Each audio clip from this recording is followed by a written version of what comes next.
स्वागत है आप सभी का सीए रमन लूथरा क्लासेस में। This is Divya Gupta, your reasoning faculty. तो हम लोग बात कर रहे हैं पंजाब नेशनल बैंक के और नोटिफिकेशन आ चुका है। सिलेबस मैंने आप लोगों के संग शेयर कर दिया है, सब कुछ ये सब आपको पता ही है। तो हम बात करेंगे आज रीजनिंग के 25 क्वेश्चंस की। हम पूरे 25 क्वेश्चंस इसके अंदर करने वाले हैं। एक तरीके से आपको एक आइडिया मिलेगा कि इस तरीके से आपको क्वेश्चन जो है वो एग्जाम में देखने को मिल सकते हैं। लेवल हम इजी टू मॉडरेट जाएंगे, जैसा लेवल आपको एग्जाम में देखने को मिल सकता है। ठीक है, चलिए तो स्टार्ट करेंगे हम यहाँ पे बिना किसी प्रॉब्लम के। सीधे अपना एक मॉक टेस्ट रहेगा आपका ये, ठीक है। और एक इम्पॉर्टेंट मॉक टेस्ट है। अगेन इससे पहले भी मैं काफ़ी मॉक टेस्ट ले ही रही हूँ, और अगर आपको कंटिन्यू बहुत सारे क्वेश्चंस करने हैं मेरे साथ में, तो इसी तरीके के सैम्पल पेपर के साथ तो आप हमारे कोर्स से जुड़ सकते हो, जो कि आपको सारे लिंक डिस्क्रिप्शन में मिल जाएंगे। और आपको पीएनबी का एक कंप्लीट जो कोर्स है वो यहाँ पे देखने को मिल रहा है। इसको आप लोग एनरोल कर सकते हो और आप वहाँ पे कूपन कोड यूज़ कर सकते हो लॉन्च। ठीक है, चलिए तो अब बिना किसी देरी के आज के सैम्पल पेपर को हम स्टार्ट करेंगे। तो इसका पहला क्वेश्चन जो है वो आप लोगों की स्क्रीन पर रहेगा। ठीक है, तो हम पहले मैं आपको एक स्लॉक्स, ये स्लॉक्स का है। अब आप लोग देखो, यहाँ पे मैं कोई बेसिक आपको नहीं समझाऊंगी, पूरा का पूरा बेसिक वगैरह सब कुछ मैं आपको अपने कोर्स में करवा चुकी हूँ। ये एक तरीके से एक बोल सकते हो आप एक्सपेक्टेड पेपर है, तो वो मैं आपको सॉल्व करवाने वाली हूँ यहाँ पे। ठीक है, चलिए तो पहला क्वेश्चन क्या है। Only a few pen is eraser. Only a few pen का मतलब मैंने आपको बताया है। ओनली अ फ्यू का मतलब होता है सम प्लस सम नॉट, मतलब कि कुछ और कुछ नहीं। तो ये आपको बोला जा रहा है कि पेन का ये वाला पोर्शन इरेजर है और ये वाला नहीं है। सम इरेजर पेंसिल, अब आपको बोला गया है कि कुछ इरेजर पेंसिल है। नो पेंसिल माउथ, कोई भी पेंसिल माउथ नहीं है। सम माउथ पेन, क्या कुछ माउथ पेन है? तो देखें माउथ और पेन का कोई कनेक्शन नहीं है। सम इरेजर नॉट माउथ, बोला गया है कुछ इरेजर माउथ नहीं है। बिल्कुल, इरेजर का वो पोर्शन जो पेंसिल के अंदर है गाइस, वो भी तो माउथ नहीं होगा, तो इसलिए सेकंड वाला सही है। आंसर हो जाएगा ओनली सेकंड फॉलो। चलिए सेकंड क्वेश्चन की बात करेंगे। पहले आप लोग वीडियो को पॉज करके खुद से सॉल्व करा करो और उसके बाद में सॉल्यूशन देखा करो। ठीक है, ओनली, ओनली का मतलब मैंने आप लोग को बताया हुआ है, इसे बोलते हैं कांटे। ओनली लॉइन आर टाइगर का मतलब है ऑल टाइगर लॉइन, और टाइगर में लगे होंगे कांटे, मतलब कि टाइगर ना तो किसी के पास जाएगा ना ही किसी के पास अपने पास किसी को आने देगा। कुछ लॉइन चीता है, सम लॉइन चीता। ओनली अ फ्यू चीता बोला जा रहा है पैंथर, मतलब कि सारा नहीं होगा, केवल इतना होगा। नो पैंथर, कोई भी पीओ नहीं है। ऑल कैन बी टाइगर, सारा ओ टी में जा सकता है। अभी तो मैंने आपको बताया है टाइगर अपने पास किसी को नहीं आने देगा। सम सी इज नॉट ओ, मतलब कुछ सी ओ नहीं है, बिल्कुल ये वाला पोर्शन नहीं होगा। आंसर हो जाएगा only second follow. Question number third देखेंगे। ऑल ए एम, सारा ए एम है। सम एम ओ, कुछ एम ओ है, और सारा ओ बी है। सारा ए ओ है, तो ए और ओ का कोई कनेक्शन नहीं है, कोई भी। अब आपको मैंने बता दिया है कि जहां पर दो लोगों के बीच में कोई कनेक्शन ना हो, ऑल या सम, मतलब कि एक पॉजिटिव एक नेगेटिव कनेक्शन हो, तो वहां पे आंसर आ जाता है आइदर, या तो ये भी सही हो सकता है और ये भी सही हो सकता है। Question number 4, only a few dog is cat, मतलब कि सारा नहीं होगा। All cat rat, some rat are not eagle, मतलब कि रैट का ये वाला पोर्शन ईगल में नहीं जाएगा, कुछ पोर्शन। ठीक है कुछ रैट डॉग है, आर और डी का हाँ बिल्कुल है, ये दिखाई दे रहा है हमें। कुछ ई डी हो सकता है, ई डी में बिल्कुल, ई का डी से यहाँ पे कोई कनेक्शन नहीं है, तो आंसर हो जाएगा बोथ। चलिए अब हम लोग एक पजल करेंगे, तो ये इसका 5th क्वेश्चन होगा, 6 क्वेश्चन होगा, 7 क्वेश्चन होगा, 8 क्वेश्चन होगा, और ये आपका यहाँ पर 9 क्वेश्चन होगा। ठीक है, अब हम सॉल्व करते हैं सीधे। वीडियो को पॉज करके मैं थोड़ी देर के लिए रोकती हूँ। वीडियो को पॉज करो और आप सॉल्व करो, उसके बाद में मेरा चेक करना कि आपका सेम बना है। देखो, और जिसका नहीं बना हो तो वो मेरे साथ में बनाना। 7 बॉक्सेस हैं, एक के ऊपर एक है, हर किसी में नंबर ऑफ कैंडीज है अलग अलग। बॉटम वाला 1 है, चलो लिख लेते हैं 7 6 5 4 3 2 1। इस तरीके से हमने 7 बॉक्सेस जो है वो यहाँ पे ड्रॉ कर दिए। ठीक है, चलिए आगे बढ़ेंगे। ए 5 बॉक्सेस बिलो एफ, मतलब कि 5 का मतलब है कि 4 का गैप होगा। 62 वाला जस्ट अबव ए के एकदम ऊपर 62, तो चाहो तो आप बना लो पॉसिबिलिटी, है ना, जैसे कि एफ से 1 2 3 4, या तो ये पॉसिबिलिटी बनेगी, है ना, या फिर दूसरी पॉसिबिलिटी ये बनेगी, और कोई तो पॉसिबल है ही नहीं ना, क्योंकि ए 5 बॉक्सेस बिलो है एफ के और 62 जस्ट अबव है ए के। जी के पास 42 है, अलग से लिखो। जी नॉट बॉटम, जी बॉटम पे नहीं है। डी 2 प्लेसेस अबव जी, 2 प्लेसेस का मतलब हो गया एक का गैप होगा, तो जी यहाँ भी आ सकता है, यहाँ भी, ये 2 पॉसिबिलिटी बनेंगी इस वाली में कि या तो जी यहाँ आएगा या फिर यहाँ। यहाँ पे बात करें तो जी आपका यहाँ भी आ सकता है, यहाँ भी आ सकता है और यहाँ भी आ सकता है। आगे बढ़ो। सी इवन नंबर बॉक्स पर है, मतलब 6 पे हो सकता है, 4 पे हो सकता है, 2 पे हो सकता है। द नंबर ऑफ कैंडल्स, अच्छा कैंडीज थी कि कैंडल्स था, अच्छा कहीं कैंडीज लिखा है कहीं कैंडल्स है, कैंडीज, ओ सॉरी कैंडीज है, वो आई है, वो पेन चल गया है। Number of candies in E double the C, E के पास में सी की डबल है। अब बताओ, या तो 10 हो सकती है सी पे, नहीं क्योंकि 20 नहीं है। 25 हो सकती है, हाँ 25 हो सकती है, तो ई के पास 50 हो जाएगी। 35 से 70 बनेगा, नहीं यार और तो कोई पॉसिबल ही नहीं है डायग्राम, क्योंकि 35 से 70 हो रहा है, फिर इसके ऊपर तो बड़ा ही नहीं है, तो हमें कंफर्मेशन हो गया कि सी के पास में 110% 25 होंगी और ई के पास में 50 होगी। Everybody clear? आगे बढ़िए। आगे बोला गया है the number of candies D 5 less than B, D के पास में बी से 5 कम है। ठीक है, तो बी के पास क्या 62 रख ले, तो 62 अगर रखते हैं बिल्कुल, तो डी के पास 57 सही है। 57 रख लें तो नहीं है 52 हमारे पास, ठीक है। आगे हम बात करें इसके बाद में 50 रख लें तो 45 नहीं है, 42 रख लें तो 37 नहीं है, 35 रख लें तो 30 नहीं है, 25 रख लें तो 20 नहीं है। कंफर्म हो गया, बी के पास में 62 और डी के पास में 57 कैंडीज होंगी। ठीक है, ये भी हमारा कंफर्म हो गया। अब आप देखो, हमारा 25 कंफर्म है, सी के पास है, 50 कंफर्म है, ई के पास है, बी के पास 62 है, डी के पास 57 है, जी के पास 42 है, ये तो बिल्कुल कंफर्म है।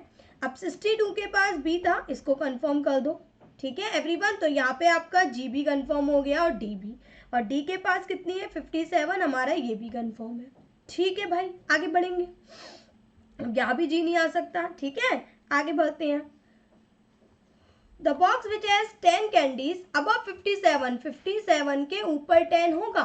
ठीक है, 10 57 के ऊपर मतलब कि डी के ऊपर होगा, तो डी सबसे ऊपर हो नहीं सकता, तो जी यहाँ नहीं होगा, जी और डी कंफर्म है, ये बन गया हमारा 57। आई होप गाइस सभी को क्लियर है, ये वाली लाइन डन। अब क्या बच रहा है हमारे पास में, बी 62 हो चुका है।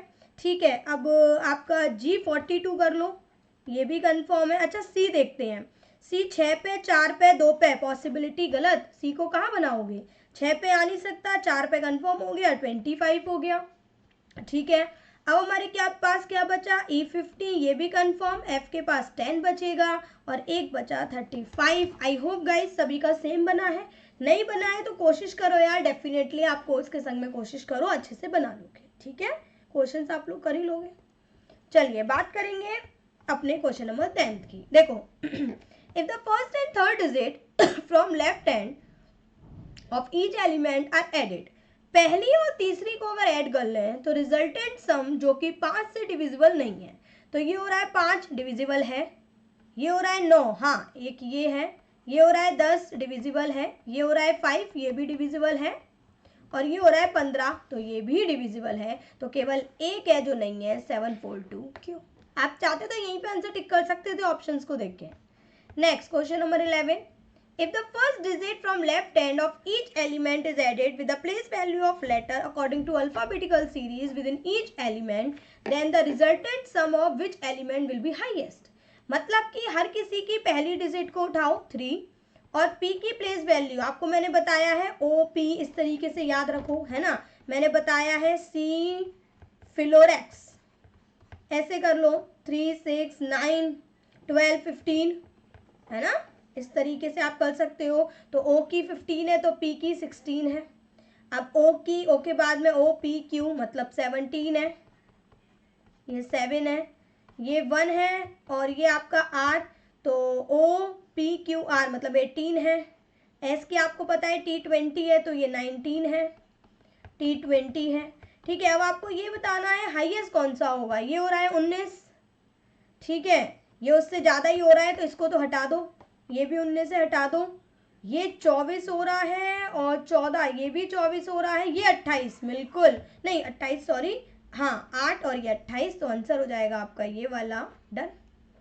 नेक्स्ट देखिए question number 12, if all the digit in each element replaced by letter as per place value alphabetical series after removing the third digit from left hand। ठीक है, सारी डिजिट्स में आपको बोला जा रहा है कि मीनिंगफुल वर्ड बनाने हैं और थर्ड डिजिट को लेफ्ट से हटा दो, मतलब इनको हटा दो, अब बनाने हैं। 3 बताते हैं सी और बी, ये क्या होता है, कुछ भी नहीं होता। 7 G7 डी और क्यू, ये भी कुछ नहीं होता। ए, और अगर हम बात करें एफ आर, ये भी कुछ नहीं होता। और ये हम बात करें ई बी और एस, ई बी एस नहीं। 8 की बात करें हम लोग एच आई और टी, हिट, बिल्कुल ए का में मिल गया 1। Next 13, if the letter in each element are remove, सारे लेटर्स को हर एक एलिमेंट में से रिमूव कर दो। ठीक है, लेटर को हमने यहाँ पे हटा दिया। ठीक है, अब आपको बोला जा रहा है कि all the digit arrange in descending order right to left, मतलब बड़े से छोटा, ऐसे लगा लो, मतलब आगे से छोटे से बड़ा। तो ऑड नंबर बताने हैं जिसके लास्ट में ऑड हो, 2 3 4, सबके में है 5। चलिए नेक्स्ट क्वेश्चन नंबर 14, ये 15 क्वेश्चंस आप कर ही लोगे, 16 सॉल्व करेंगे। 8 मेंबर है, 3 जनरेशन है, ए ब्रदर है एक्स का, बहुत बढ़िया। एक्स मैरिड है वाई से, वाई मदर है जेड की। आगे बात करेंगे इसके बाद में। डब्लू डॉटर इन लॉ है एक्स की, तो हम एक रिस्क ले सकते हैं कि यहाँ आ जाए, एस डॉटर है डब्लू की, डब्लू डॉटर इन लॉ है, ये हो गया। वाई का केवल एक चाइल्ड है तो मतलब हमने रिस्क सही ली थी। एन सन है एम का और ए मैरिड है, तो कहीं ना कहीं कंफर्म है फिर, है ना, बट ये एन और एम कंफर्म। अच्छा 8 मेंबर्स है और 3 ही जनरेशन है तो डेफिनेटली इधर ही आएगा। चलिए एक क्वेश्चन इसका करवा देते हैं, एन रिलेटेड टू जेड, तो देखते हैं एन का रिलेशन जेड से, तो ये क्या है, ये एक तरीके से आपके क्या है यहाँ पे, सिबलिंग्स। ठीक है, भाई बहनों के बच्चे, सॉरी सिबलिंग्स क्यों, कजन हो गए, नॉट सिबलिंग इट्स कजन। चलिए 17, राजेश 5th है टॉप से और 17 है बॉटम से। देखो ध्यान दो, हमने राजेश को नीचे से भी गिना है ऊपर से भी, तो ये तो 22 हो गए, बट राजेश को 2 बार गिना है ना, तो -1 21। 18, एच से हमें एस पे जाना है तो बिल्कुल यही वाला साइन है, और बी से हमें जी पे जाना है तो सारे ग्रेटर के साइन है। नेक्स्ट एक्स से जे पे जाइए तो एक्स से चलते हैं एच पे ग्रेटर, एच से जे पे ग्रेटर, और टी से यू पे जाते हैं, तो टी से गए हम यहाँ पर, अपना टी से एच पे ग्रेटर आ रहा है तो कोई मतलब नहीं है आगे जाने का, only first. Question number 20, Z से आर पे जाते हैं, जेड से हम गए यहाँ पर वाई पे, तो स्मॉलर है हटा दो। एच ग्रेटर एल, तो एच से वाई पे और वाई से एल पे दोनों ग्रेटर है, मतलब ये सही है। आई से के पे जाना है, आई से के पे जाओ ग्रेटर है, ये गलत, लेकिन दोनों ही क्या है, मैंने आपको बताया था रिलेशन है, रिलेशन में 2 साइन चाहिए, 2 साइन है, एलिमेंट सेम है, आंसर आइडर। चलिए 22, 23, 24 और 25 यहाँ पे आपका वो कंप्लीट होगा। अब मैं आपको ये सॉल्व करके बताती हूँ, वीडियो को पॉज करना, खुद से सॉल्व करना। 6 लोग हैं, एक ट्राइंगुलर टेबल में है, हमने कुछ इस तरीके से ट्राइंगुलर टेबल बना ली। सारे के सारे सेंटर की तरफ में है, 2 हर एक साइड में है, हर एक साइड में 2 लोग बैठे हुए हैं और सम सेंटर की तरफ में देखेंगे। ठीक है, ये बनाना चाहो तो बना लो, लेकिन जब आप प्रैक्टिस कर लोगे ना तो ये आपको याद हो जाएगा कि राइट लेफ्ट क्या होता है।